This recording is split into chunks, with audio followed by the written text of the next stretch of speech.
Hey guys, John and Ryan here to talk about Poe Dameron issue number 26.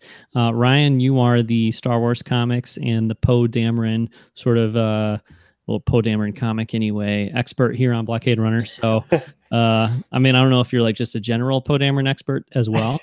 Not a bad thing to have on the old CV, but you're definitely, as far as our crew goes, the comic book guy. So, I've been reading some Poe Dameron. It's my favorite of the Star Wars comics, but unfortunately, I don't have all the issues. I've got like intermittent. I have most of them, but I've got some missing ones. So Yeah. so then sometimes I end up falling behind. Blah blah blah. But anyway, I love Poe Dameron the comic, but I was thinking maybe you could tell us a little bit about what's been up with the Poe Dameron series and kind of give us a rundown on Poe. Sure. Yeah. I mean, I like to consider myself both a connoisseur of comics and Poe Dameron, in general. Mhm. Um, those are my two areas of expertise on Yeah. the show, I'd say. No, I'm actually I have one issue of Star Wars sitting here, but other than that, I am 100% caught up on every Marvel comic. Wow. Which has been a little touch and go. There's like it's been a lot. Oh, actually, I haven't picked up the Last Jedi adaptation yet, Okay. so I'm behind on that. But I think the first issue came out literally today. But other than that, like, yeah. I mean, I read the comics. I mostly enjoy just about all of them. Poe Dameron's probably my second favorite of the Marvel books. Dr. Aphra is forever my first favorite. I adore that book so much. But yeah, Poe. I think Poe had one of the strongest starts of the Marvel series. I've got issue 1 right here. It's written by Charles Soule or Charles Soule. I'm totally not sure. I think it's Soul, but yeah, I guess I'm not sure either. Yeah. I've heard the Um, pronunciation before, so yeah, I'm not totally sure. I am excited. He is going to be at Denver Comic Con next month, which I have a 3-day pass for. So I'm hoping to get a couple issues of Poe signed and just tell him how much I dig the work. But yeah, I think I mean I just reread this issue just now before recording, and man, this comic makes me so happy. It's like what was really exciting about this book, Poe Dameron, when we first got it in like the initial run of like the Marvel Star Wars books, is like this was a sequel trilogy character. Like it was our first like comic with, in the sequel era, roughly. It started the book started before Force Awakens, and it now on issue 26, it's actually taking place after The Last Jedi, but we'll get to that. But I mean, that was what was really exciting about the book. And also just really exciting is the first dozen issues or so, roughly, I'm not actually sure when the run ended, but were drawn by Phil Noto, who's one of my favorite artists like ever. And definitely one of my favorite Star Wars artists. yeah. Like he's like right up there with like Drew Struzan for Y- me. yeah. Phil Noto is so good. He's amazing. And did you see that young Leia um, post Yes. that he did, or drawing that he posted earlier this week? Yeah. That's like amazing. Oh my god. And like his fan art is like ridiculous. And then Yeah. when he's actually like drawing a book, it's just gorgeous. Um the other thing I really love about this issue is right here. It's the title of the first arc, Black Squadron. I'm a huge fan of, like, in the late 90s, the Rogue Squadron and like X-Wing comics and books and video games. Like, I love the like fighter pilot side of Star Wars a lot, like the scrappy, tightly knit squadrons and all of that. Like, I love how they all have names and everything. And so I think this is maybe the best characterization of one of the fighter squadrons in Star Wars, basically, because this Poe book, like, yeah, it's called Poe Dameron, and it's mostly about Poe Dameron, but it gives us it gives us like a totally different glimpse into Black Squadron that we don't get in the films. Like, we barely have any idea who those characters are as characters in like Force Awakens. I mean, they weren't even in Last Jedi, but like we don't really know anything about them. But through we learned the origin of Snap Wexley through the Chuck Wendig trilogy, which was cool and surprising. But then we also get to like really know who these other characters are and like, their personalities and everything. And I think that's probably the biggest highlight of the book for me is, it's one of the biggest highlights, because also the biggest highlight is the way Poe talks to BB-8 throughout the book, which is just wonderful. But getting that glimpse into their lives. Yeah, I was gonna say, I mean, that is really cool. It's possible those characters may pop up in episode 9. So to have them featured in this comic is great. But when you said it's like the best thing or your favorite part of the comic, I immediately thought like one of the highlights for me. I mean, it's really fun and it really captures the spirit of the character of Poe Dameron. And if you look at that, like that new triumvirate in the sequel trilogy of Poe, Rey, and Finn. Poe is the one who's sort of like the hotshot pilot, the kind of like Tom Cruise, 80s Tom Cruise, like kind of adventure comic character type thing. Like, he's awesome. He's so cool. And this book really captures that like fun spirit of just like I don't know, I guess to me, I just say 80s adventure movie or action movie because those are the ones we grew up on. But that bravado and just confidence and just the joy of a character like that is totally, I think, part of this Poe series. And I think Poe is voiced really well, written really well. Like, I feel like that is Poe Dameron from the movies. And that's tough to accomplish. I think, not to get ahead of myself, but I think that you can see just how tough that is to accomplish with the dialogue from Finn and Rey in issue 26. At least personally, that's how I feel. But like Poe always just feels like authentically like that's really Poe, straight from the movie. So I think that's a major success for the Poe comic series for sure. Yeah, definitely. So do you want to just jump ahead to issue 26? Yeah, let's talk about issue 26 because this one's been getting a little buzz over the last week or two. When did this one come out, Ryan? Like, how recently? Because you're the one that goes to the shop and picks them up, right? So I actually get mine through Marvel mail order. Oh, okay. All right. Well, so I got this one, I don't know, a week ago. Okay. I get it a little later than when it hits the shops. Usually like a week late. So okay. Yeah. Next issue is coming to the shops 5/15/18. So next week. Oh wow. Okay. It drops the next issue. So I probably got this like, I don't know, 2-3 weeks late. Yeah, 2 weeks late probably.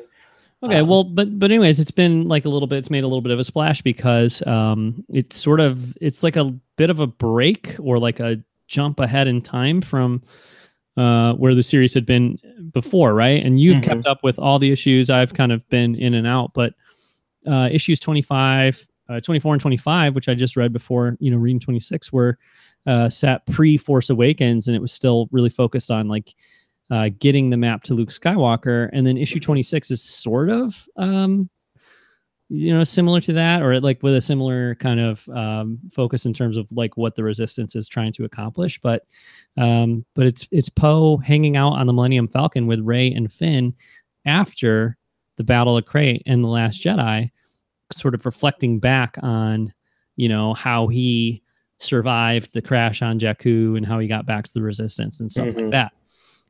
So while most of the content of the comic is the Force, like set during the Force Awakens, the sort of narration is post the Last Jedi, and that's a thing that's something that the comics, correct me if I'm wrong, but none of these comics, nothing really in the new canon has touched, really, even post Force Awakens, let alone post Last Jedi.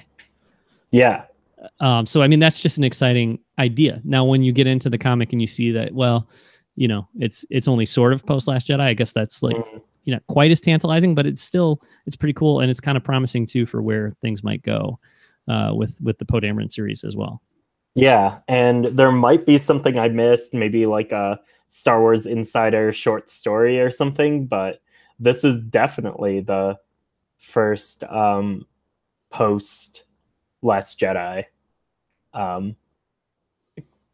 story at all, right? I mean, any kind of content. I mean, video games, nothing has really been post well, definitely not post Last Jedi. I mean, the movie just came out a couple months ago. There hasn't been any I mean, but like when you say like there hasn't been much post Force Awakens, it's like, well, The Last Jedi is like 5 minutes after Force Awakens. Okay, touche. Yeah, that's a good point. I didn't even think about that. It kind of is like one thing, and then you're right. And I don't know. This kind of makes me wonder if there is going to be, if they're finally putting something, after that film, after Episode 8. That does make me wonder if there is going to be like a time jump from The Last Jedi to Episode 9.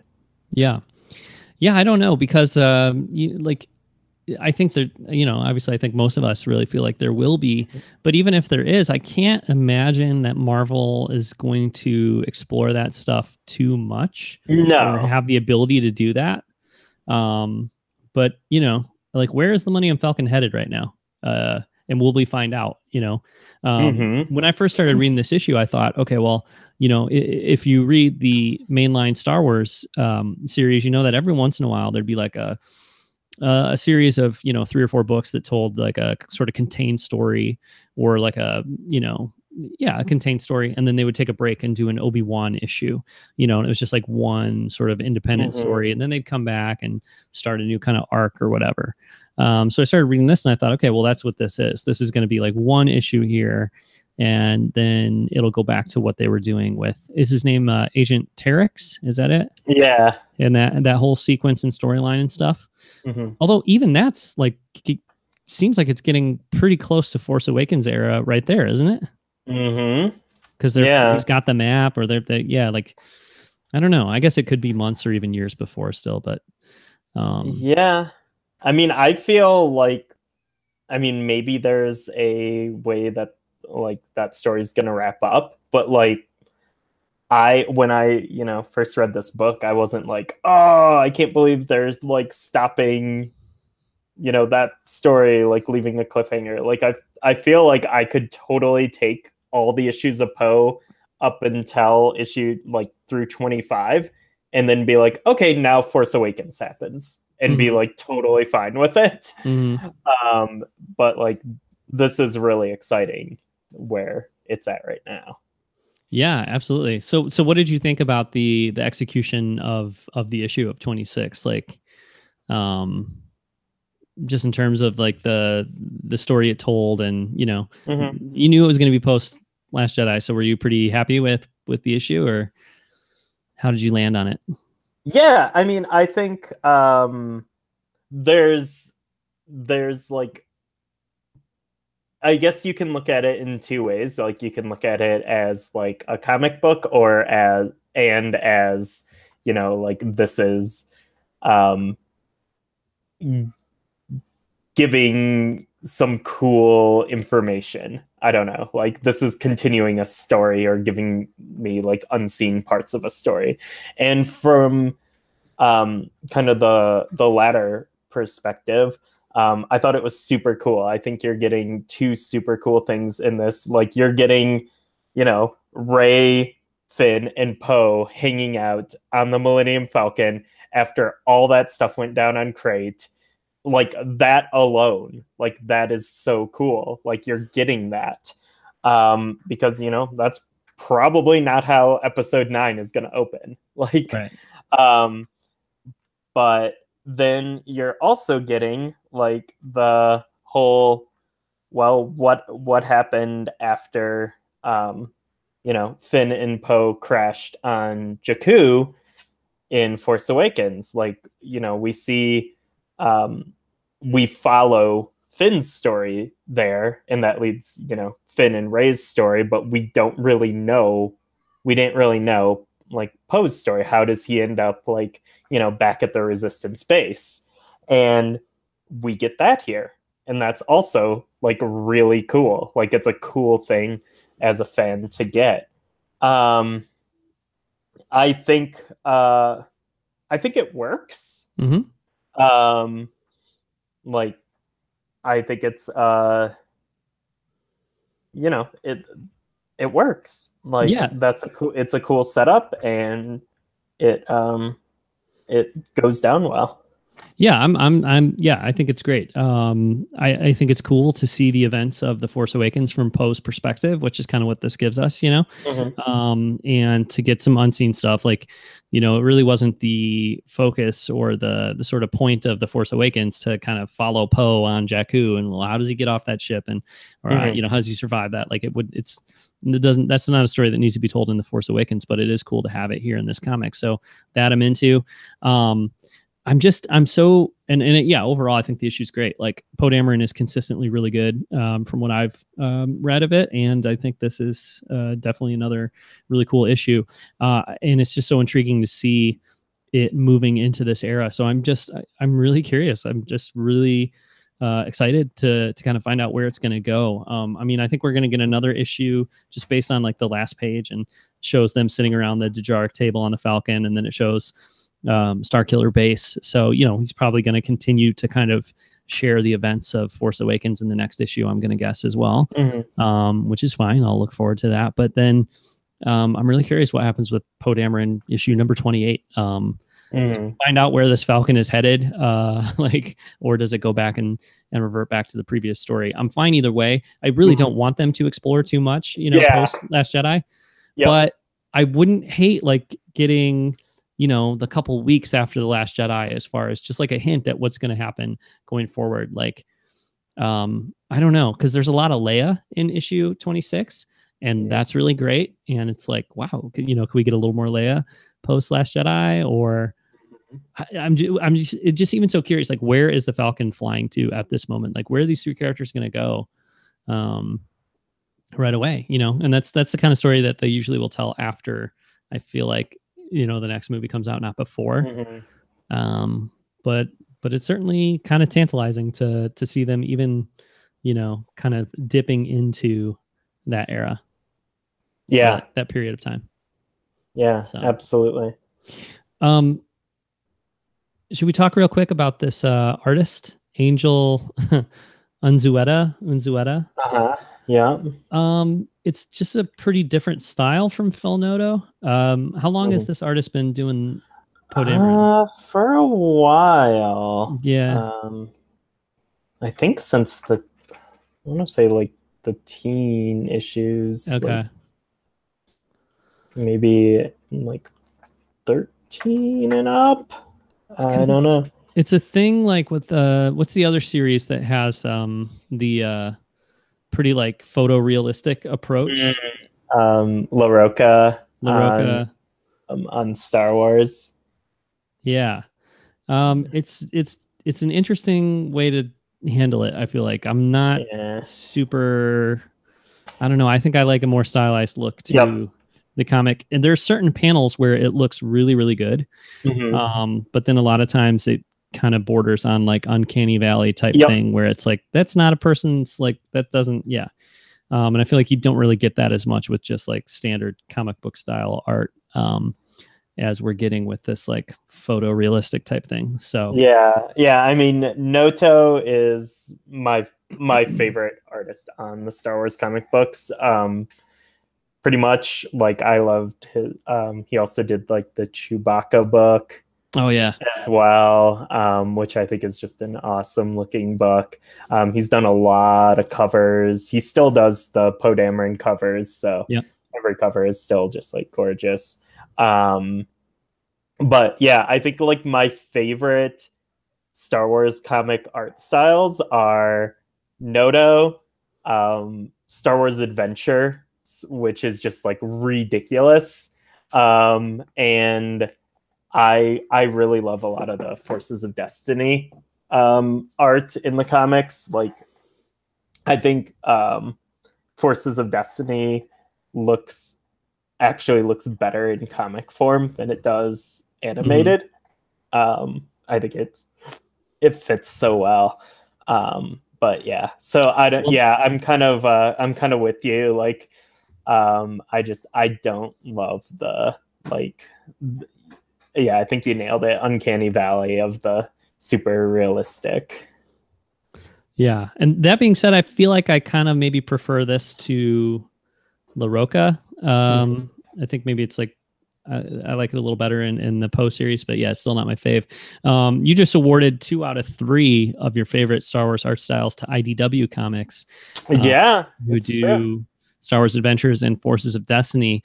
I know we both went to free comic book day events last weekend. And I picked up, as did you, the Star Wars Adventures issue featuring Han and Chewbacca. And I don't know, like, do those ever like stick around in comic book shops and stuff after like free comic book day is over, or those all get snatched up on day one? So I would recommend people go out and read it, but I don't know how you do that at this point. You might be able to get it on Comixology for free. Okay. I know DC put their DC Nation book on Comixology for free. Marvel just today put their Amazing Spider-Man and Avengers Captain America books on. I'm not sure if on Comixology, but at least on the Marvel app. Yeah. So I'm not really sure how IDW approaches it, actually. I've always just gotten their stuff physically. Well, the story that started in this free comic book day issue is continuing in the next, I think, Star Wars Adventures issue. So I guess the bigger thing is like Star Wars Adventures is really, really fun. And it's so good. Yeah, the free comic book day issue I was so excited. It was really, really cool. Yeah. And that's going to continue happening in Star Wars Adventures. So just, I guess, a little shout out to IDW and the really good work they're doing with Star Wars Adventures, and also the Forces of Destiny comic. Like 2 more things real quick before we wrap up, Ryan. I also saw that you posted maybe yesterday that you got the Lost Stars manga. Did you order that like from Japan, or is that like no? That was Yen Press just released the first volume in North America this week. Okay. I haven't even cracked it open yet, but Lost Stars by Claudia Gray is my absolute favorite Star Wars book ever. I don't know. I think it has surpassed Shadows of the Empire, my previous favorite Star Wars book ever. The pheromones are that strong in Lost Stars? Dude, there are a lot. There actually are of pheromones in Lost Stars. It probably is a sexier book than Shadows of the Empire, which is really saying something, huh? Yeah. So, yeah. But yeah, I haven't even cracked open that manga yet, but I'm super excited to dig in and see what that is. Yeah, no, I'm excited, and I need to pick that up. And I just bring it up because I know, like, I think anybody who's following Star Wars, modern Star Wars, closely enough to even consider listening to this podcast is probably like a huge fan of Lost Stars, because it really was a fan favorite for sure when it came out, and definitely was one of my favorites. So yeah, I'm excited to pick up that manga. And then last thing, Ryan, before we wrap up this segment. The Millennium Falcon, I forget what they're calling it exactly, but did you see that they have like sort of like recreated the inside of the Millennium Falcon, or at least portions of it, and that's on tour to like only like I think 4 cities in America over the next month, and you can go in and like walk around. You can sit in the cockpit, you can sit at the Dejaric table, I think. And one of those cities, Ryan, is Denver, Colorado. Oh my goodness! Yeah. So it's going to be at Wings Over the Rockies. I don't think it is at Wings Over the Rockies. With the Harrison Ford room. I think it's. I don't think so. I think it's at a baseball stadium, actually. And I don't know if you have to go to the baseball game or not. It's probably just in the parking lot. I'm not sure. Oh, that's so weird. I need to look that up. Yeah, you do, because I saw on Coffee with Kenobi, their blog. They had a blog post about it from one of their writers who went and checked it out, I think in Atlanta. So it sort of started out on the East Coast, like down south, and then I think it's going to Kentucky, and then maybe St. Louis, and then Denver. It's going to end up in Denver. So I think it's Memorial Day weekend. Also, the weekend Solo comes out that it's in Denver. Wow. So yeah, you kind of have to go to that and report back.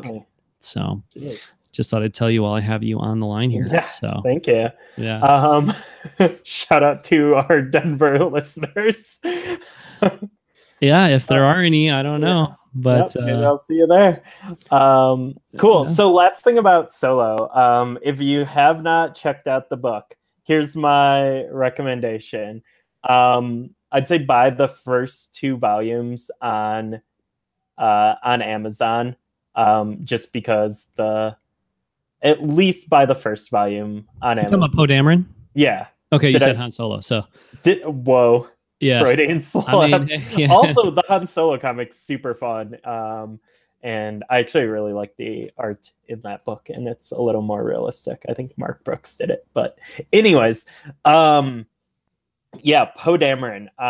Check out first volume on Amazon. If you get it on like Kindle or Kindle app or whatever through Comixology through Amazon, it's usually, I've seen it for like $3 for the first trade on there, or it's like $5 maybe, or you can buy a physical copy. Go to your local comic shop, get that.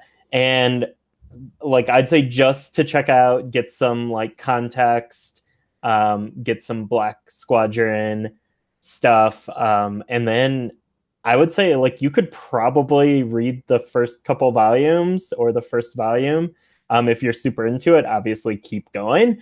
But I also think issue 26 is a great jumping on point. And I think it's a great reason to like go to your comic shop on the Wednesday it comes out and be like right there to get it and experience it, because it's post Last Jedi stuff. And also while also filling in like deleted scenes from Force Awakens at the same time. Like it's such a cool combo.